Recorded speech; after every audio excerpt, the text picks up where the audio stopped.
Okey, bertemu kembali kita dalam pelajaran iaitu tentang jenis-jenis apa? Kedaulatan. Ada berapa jenis kedaulatan? Ada 4. Kat sini yang warna kuning ni adalah 4 jenis-jenis kedaulatan. Kedaulatan tu maksudnya ialah kemerdekaan. Ataupun tadi Haikal berkerajaan apa? Sendiri.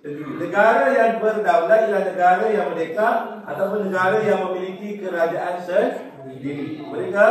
Okey, baik. Yang pertama ikut saya, jenis kedaulatan yang pertama digambar apa ni? Gambar hakim. Hakim melambangkan apa? Undang. So, yang pertama ialah ikut saya kedaulatan undang-undang. Okey, yang kedua, ini gambar apa ni? Istana negara yang baru. So, istana ni melambangkan kedaulatan moden. Ikut saya, kedaulatan moden. Ini gambar apa? Istana lama, istana batu lama kan. So istana lama ni melambangkan apa? Kedaulatan tradisional. Dan ni gambar bumi, globe tu punya topeng kan. Okay. Globe ni, dunia ni melambangkan apa? Kedaulatan antara bangsa. So hari ni kita akan buat satu permainan yang interaktif, iaitu kita akan bermain jigsaw puzzle. Jigsaw puzzle secara atas talian ataupun secara online. Nanti saya akan bagi, saya akan buka dia punya jigsaw puzzle.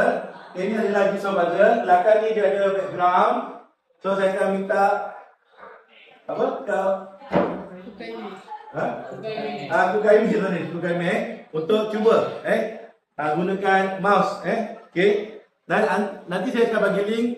Kita akan buat group dan awak boleh main dekat rumah masing-masing. Tapi sebab dekat ini tak boleh okey, cuba tukar ni. Tarik dulu. Contoh ni.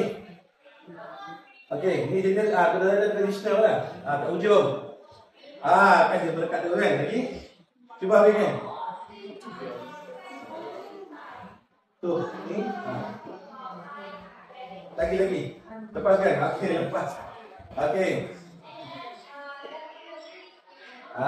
Bawah.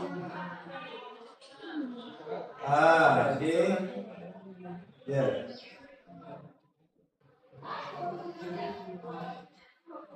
Cari dulu jenis kedaulatan ni. Mana? Ni, atas. Tarik. Nanti awak boleh main dalam telefon masing-masing Nanti saya akan buat grup khas sejarah. Okey.